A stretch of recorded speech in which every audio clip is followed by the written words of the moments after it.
ఏం మాటలు మాట్లాడుతున్నావు అమ్మా?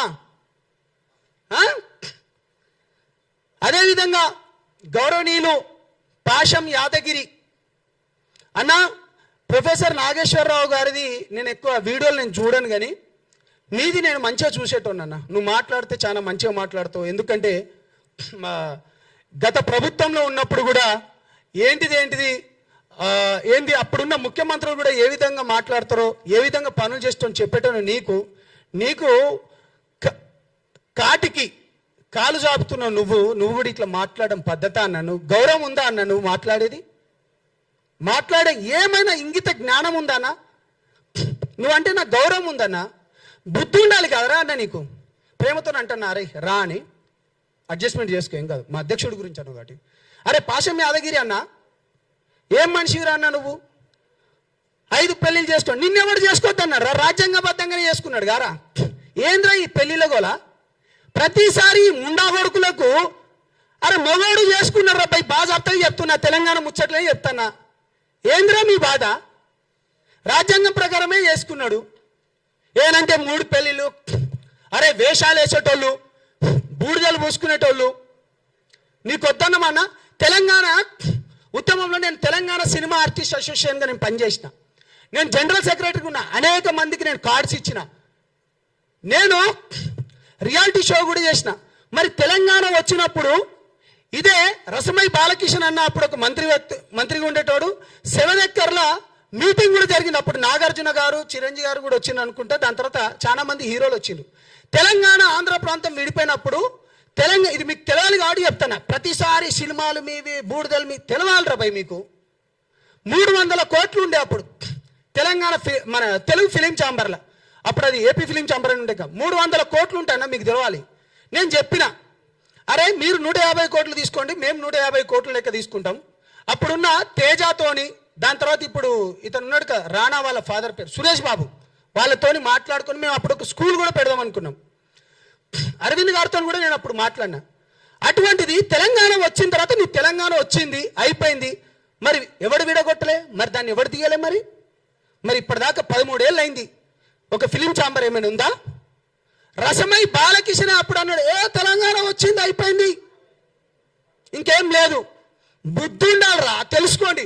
మేము కొట్లాడినాం. ఒక నీతి నిజాయితీ పరుడు పైన మాట్లాడితే ఈ విధంగా ఏం కాళేశ్వరం పైన మాట్లాడదాం పాండి? నిజంగా మీకు చిత్తశుద్ధి ఉంటే మీరు ప్రతిసారి అంటారు కదా ఎస్సీ ఎస్టీ బీసీ బిడ్డల గొంతుక లెక్క అంటారు. మీకు దమ్ముందా? రండి పోరాడదాం. ఇవాళ ఇక్కడ ఉన్నాయని ఎవరు? ఒక బీసీ బిడ్డ కాదా? ఒక బీసీ బిడ్డకు నామినేటెడ్ పదవి ఇయ్యలేదా? ఇక్కడ హిమైత్ నగర్లో టీటీడీ బోర్డు చైర్మన్ ఆ టెంపుల్కి, ఇంకో అతనికి మహేందర్ రెడ్డి గారికి మన బోర్డు మెంబర్ ఇయ్యలేదా? ఏం మాట్లాడుతున్నావు నువ్వు? నిజంగా ఇన్ని విషయాలలో పవన్ కళ్యాణ్ గారు చేసిన పని ఏంటిది? ఏం తప్పు చేసిండు అంటే 6 ఏళ్ల పాప చనిపోయినప్పుడు, చైత్రాబాయి అని చనిపోయినప్పుడు తన గురించి వచ్చి కొట్లాడడం పవన్ కళ్యాణ్ గారు జనసేన పార్టీ చేసిన తప్ప దాంట్లో ఉన్నందుకు?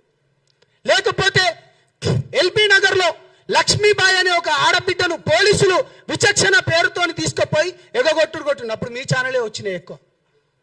అది మాట్లాడడం తప్ప? అది చేసినాం, మేము పోరాడినాం. యురేనియంకి వ్యతిరేకంగా ఒక చెంచు బిడ్డ అయినోడు ఆయన తీసుకొని వచ్చి మిగతా రాజకీయ పార్టీలందరినీ కూర్చోబెట్టి మాట్లాడి దాన్ని ఆపడం తప్ప? దాని తర్వాత ఇంటర్మీడియట్ బలిదానాలు కావచ్చు, లేకపోతే ఇంజనీరింగ్ కాలేజీలలో 1000 కోట్ల స్కామ్ జరుగుతుంటే వాళ్ళు ఉన్న ఫీజు కంటే ఎక్కువ తీసుకుంటా అంటే అది దానిపైన పోరాటం చేసింది తప్ప?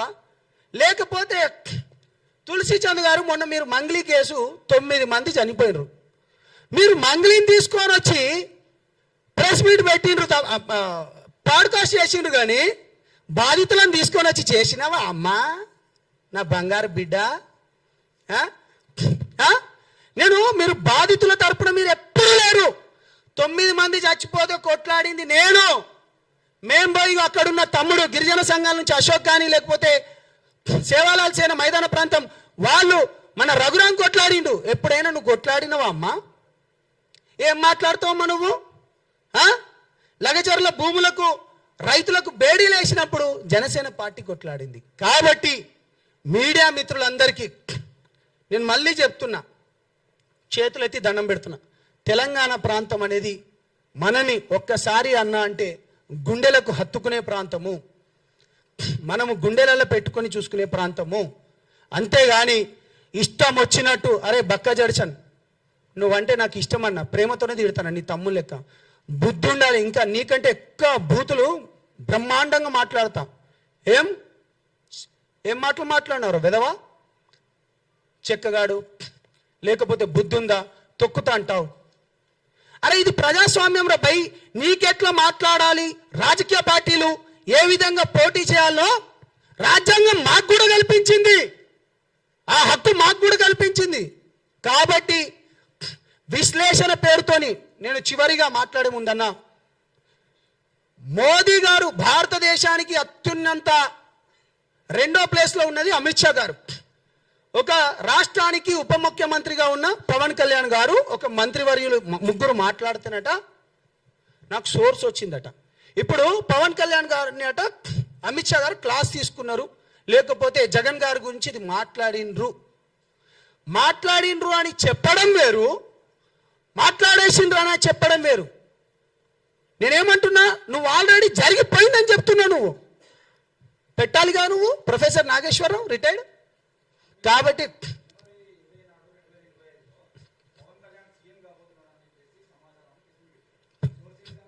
ఏది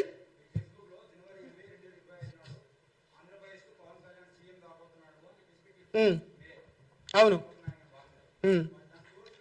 బీజేపీ ప్రభుత్వంలో ఉన్నప్పుడు నాకు కొంతమంది చెప్పినన్నా, ఒక్క నిమిషం నేను అదే చెప్తున్నానా, ఒక్క నిమిషం. మీరు 100 అడగండి, 100కు 100 చెప్తా. సోర్సు బీజేపీలో ఉన్నాడు. ఇప్పుడు మన ఓల్డ్ పీజీ హాస్టల్ దగ్గర మన అనేక, ఒక్క నిమిషం నేను అదే చెప్తున్నా, వినండి. ఓల్డ్ పీజీ హాస్టల్లో బీజేపీ వాళ్ళందరూ ఇప్పుడు స్టేట్ వైస్ ప్రెసిడెంట్ కూడా ఉన్నాడు, మీ అందరికీ తెలిసిందే. వాళ్ళ తరపు నుంచి మాకు వచ్చింది. ఏది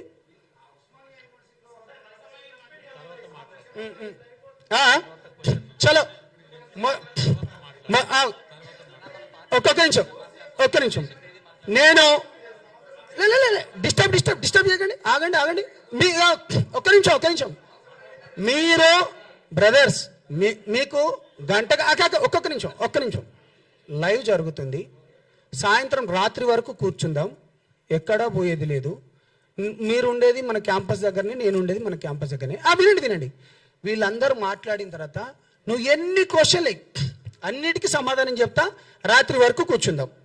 బాజాబ్తా చెప్తున్నాం, హిందూ ధర్మం పైన, దేశం పైన మాట్లాడుతున్న పవన్ కళ్యాణ్ గారిని వ్యక్తిగత హననం పేరుతోని, విశ్లేషణ పేరుతోని కానీ, లేకపోతే ఇండివిజువల్ జర్నలిజం పేరుతో కానీ మీరు ప్రజాస్వామ్యంలో రాజ్యాంగం ఏమిచ్చిందో దానిపైన మీరు మాట్లాడుకోండి, మేము కాదనడం.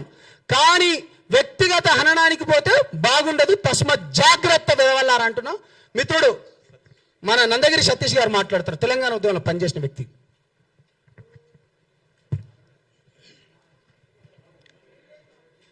మాట్లాడొచ్చాను. అందరికీ నమస్కారం. నా పేరు నందగిరి సతీష్, కుత్బుల్లాపూర్ నియోజకవర్గం, జనసేన పార్టీ కార్యకర్తని. ముఖ్యంగా మాట్లాడేది ఏంటంటే, నిన్న ఇదే సోమాజిగూడ ప్రెస్ క్లబ్లో ప్రొఫెసర్ నాగేశ్వరరావు గారికి మద్దతుగా తెలంగాణ క్రాంతి దళని ఒక రౌండ్ టేబుల్ సమావేశం ఏర్పాటు చేసుకున్నారు. అందులో వాళ్ళు మాట్లాడిన తీరు కానీ, మా అధినేత పవన్ కళ్యాణ్ గారి గురించి వాళ్ళు మాట్లాడిన మాటలు కానీ జనసేన పార్టీ శ్రేణులకు కావచ్చు, యావత్ భారతదేశంలోనే ప్రపంచ స్థాయిలో ఉన్న పవన్ కళ్యాణ్ గారి అభిమానులు కావచ్చు నచ్చలేదు. ఎందుకంటే అది తెలంగాణ మీద ఆంధ్ర ఇనుప బూట్లు అని ఏదో హెడ్లైన్ పెట్టుకొని బ్యాక్గ్రౌండ్లో పోస్టర్ పెట్టుకొని మాట్లాడారు.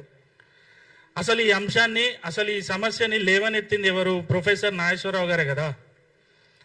మా నాయకుడు ఏదో మోడీ గారికి, అమిత్ షా గారికి వెళ్ళి ఏదో ఆర్థిక నేరగాన్ని అరెస్ట్ చేస్తే తప్ప ఆంధ్రప్రదేశ్ని అభివృద్ధి చేయలేను అనే బాధతోటి ఏదో ఆయనను అరెస్ట్ చేయండి అని మాట్లాడినట్టు, ఈయన ఏదో పక్క రూమ్లో రికార్డింగ్ పెట్టి లేదంటే సీసీ కెమెరాలు చూసి మాట్లాడినట్టు ఆయన ఏదో చెప్పిండు.